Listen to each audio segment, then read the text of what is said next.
Welcome to Front Office Pros. We are heading into the semifinals of your fantasy football playoffs. So Joe and I are here to help you out to identify some boom players that you're going to want to have in your lineups. Hike! My first pick for a player to boom this week, Steve, is going to be quarterback Justin Fields. He's got a great matchup this week against the Arizona Cardinals. They rank 26th against quarterbacks. And I just like the fact that Justin Fields has been throwing it better of late. He also, gets you a great rushing floor. I expect him to get a decent amount of rushing yards as well in this game. But, 6 out of the last 10 games that he's played, he's had at least 200 and plus yards passing. So couple that with his runs, I think he's in for a boom game this week against the Cardinals. Yeah, I agree with you. Here's the other thing about him. Bears are still competing for a playoff spot, believe it or not. And I was a little surprised he threw 40 times. Which is not, I think, characteristic of him. He doesn't usually have that high amount of pass attempts. So if he even has nearly that amount, plus the running, he should be doing pretty good. I like the pick. Yeah, I mean, to your point, I mean, the last 3 games that he's played, he's had 37 attempts, 33, and 40. So, I mean, they definitely are throwing a lot more and got a great matchup. That's definitely an uptick for him. So my boom player is going to be wide receiver DK Metcalf going at the Tennessee Titans. DK Metcalf is going up against one of the worst pass defenses in the NFL, Joe. And we just saw Noah Brown go off with Case Keenum as the quarterback. Tennessee has allowed the 25th most amount of points to wide receivers this season.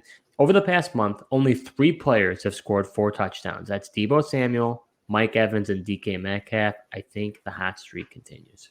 Yeah, I like the call out. I mean, Geno Smith is back at quarterback as well for this one.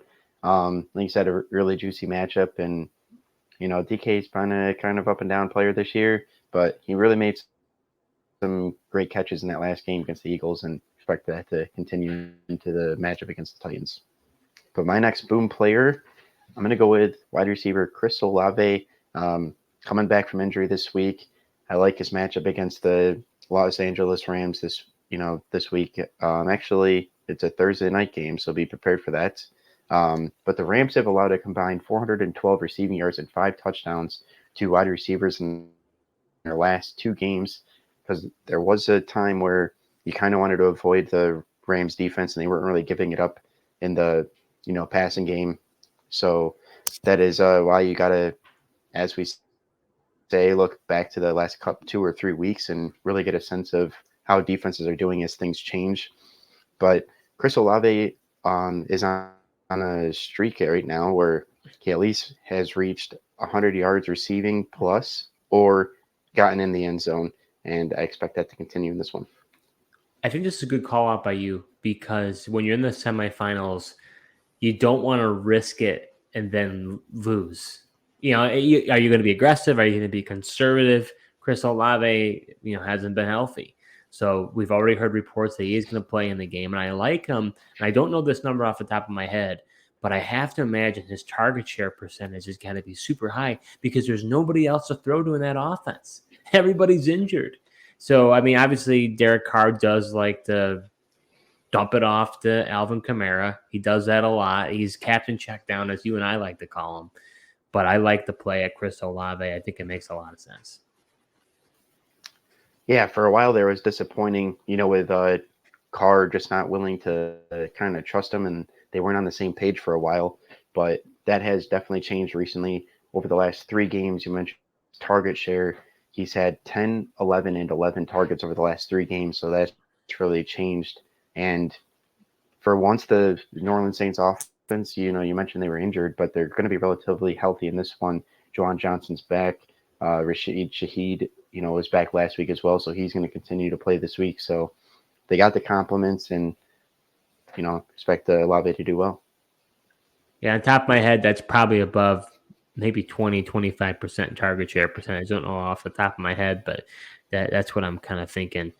So my next boom play, and I got to tell you, Joe, I feel extremely confident about this play, which is tight end Hunter Henry at the Denver Broncos, your Denver Broncos, Joe. Hunter Henry's been on a most recent tear, and I got to say it's been pretty impressive. I think the last a few weeks ago I mentioned you start Hunter Henry, and you're like, Hunter Henry, what do you think, Hunter Henry?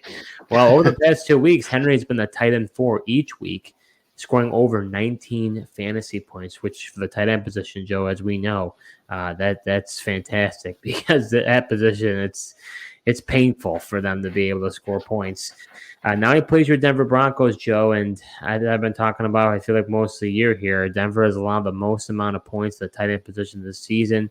Alex Singleton, is a great linebacker at getting tackles, but that linebacking core, they have a real tough time in coverage. I know Jaquan McMillan has been really, really good. I know he plays the nickel and slot.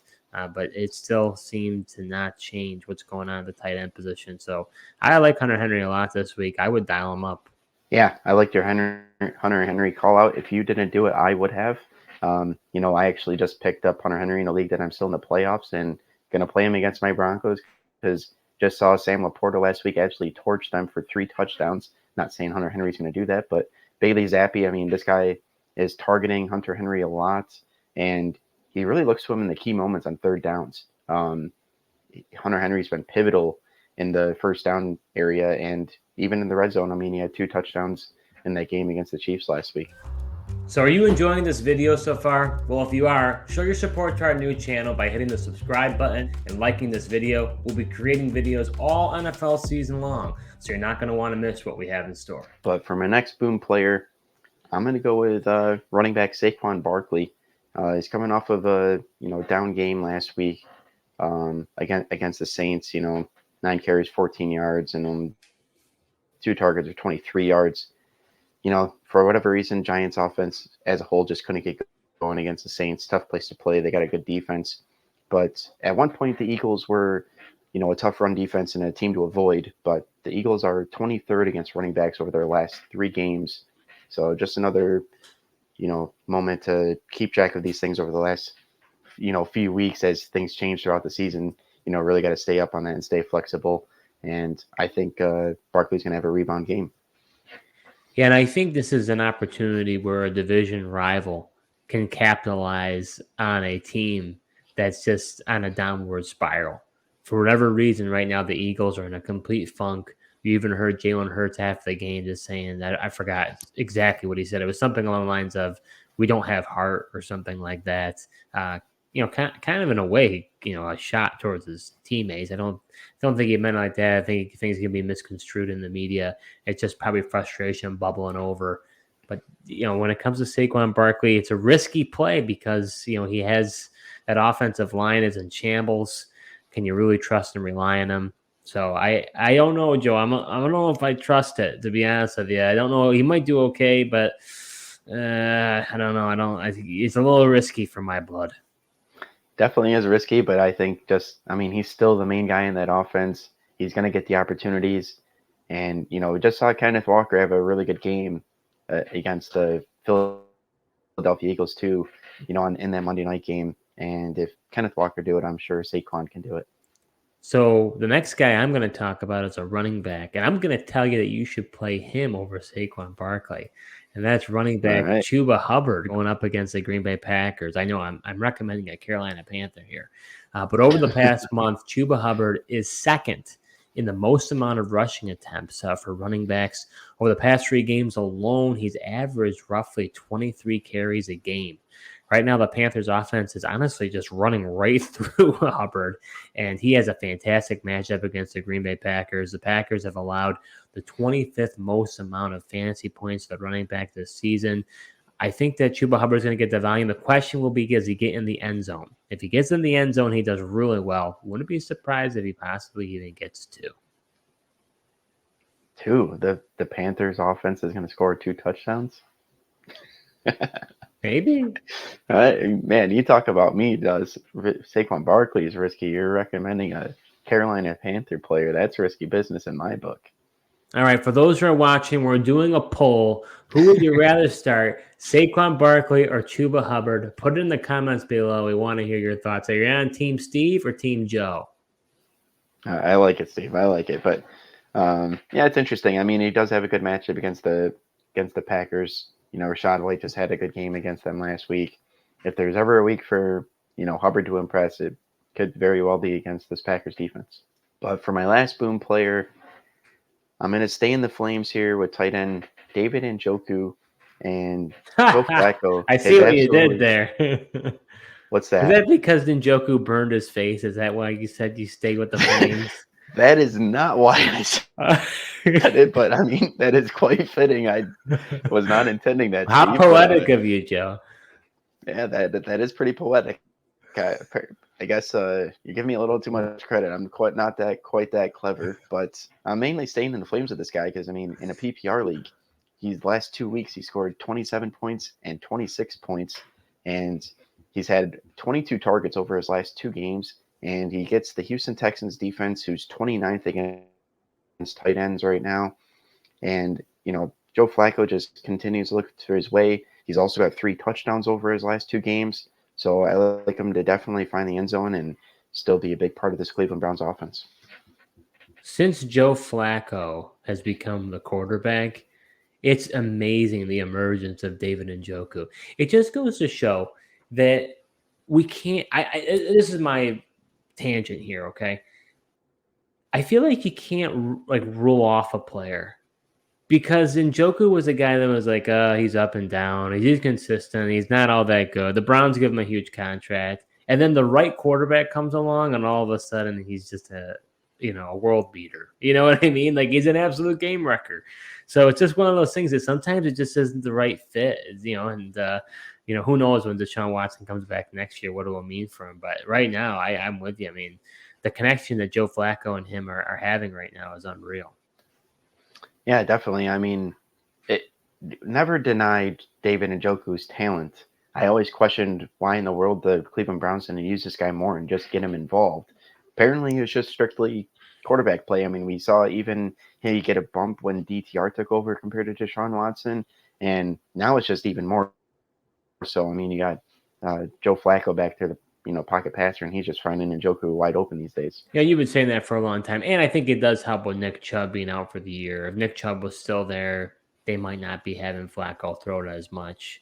I mean, who knows? The whole season would be different, right? If Nick Chubb was still around. But after revisionist history. But I think, I'm with you. I like the call. I would ride the hot hand. I'm saying it a little differently than you. Yeah, that might be the safer route if people are going to spin it the way you did.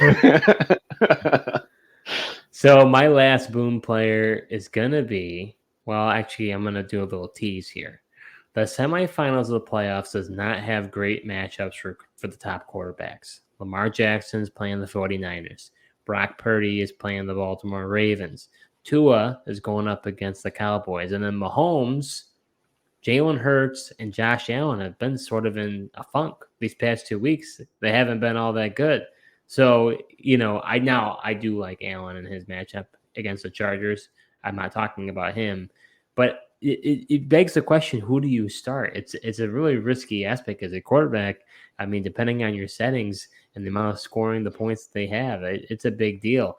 So I can't believe I'm saying this, Joe, but give me some Baker Mayfield. Didn't think I'd ever say that, especially from last year. We ridiculed him so much. I guess he came back with a vengeance. Shout out to Pete. I was wrong, Pete. I admit it now. Baker Mayfield can cook. He must have given him a cooking recipe book over the off season, and he's been doing pretty good. Yeah, the Bucs got the right recipes for him, I guess. Yeah, and with Todd Bowles as the head coach, I mean, who would have thought? But nevertheless, Baker Mayfield had a perfect passer rating at Lambeau Field last week, and he has the Bucs riding high right now. Huge momentum for them. Now he plays the Jacksonville Jaguars, who have given up the 30th most amount of points to quarterbacks. So it's a juicy matchup. And, when it comes to this matchup, I think it could be a shootout, Joe. And we don't know if Trevor Lawrence is going to play. If Trevor Lawrence plays, because the Tampa Bay pass defense, we know they're one of the most susceptible as well. So I think this is going to be an absolute shootout. Both teams are vying for the playoffs. This is going to be a heavyweight fight. And if Lawrence doesn't play, which I do think it's possible, that concussion injury, it might be even better for Baker. It means more opportunities at offense. Don't have much trust, and I think would probably be C.J. Beathard at this point. So I like Baker a lot. I would start him with confidence. Yeah, in my semifinal, Steve, I am playing him with confidence. I just picked him up as well. Obviously I had CJ Stroud, who's dealing with his concussion issues now. I was riding him for a while and needed a pivot at quarterback. I was, riding Jake Browning there for a while. He's got the Pittsburgh Steelers this week. Didn't really love it, so pivoted once again and gonna go with Baker Mayfield. I like the call. Yeah, Steelers on paper as a decent matchup, but then it's Browning, and do the Steelers defense show up? I don't blame you. That's risky business. That's the thing. I mean, we saw Jake Browning's first start was against the Steelers, and I mean, it was his first start. I don't think the Bengals had everything figured out, but didn't have the greatest game against the Steelers. And I feel like at any given point, it's in Pittsburgh as well. They can just kind of turn it on and could make things tough. No Jamar Chase either. I was gonna say without Chase too. On top of that. Yeah. Hopefully, this advice that we offer you today helps you punch your ticket to your Super Bowl next week or the finals. We'll be back next week to go through our boom players for where it all matters, Joe, in Week 17. Thank you so much for watching, and until next time.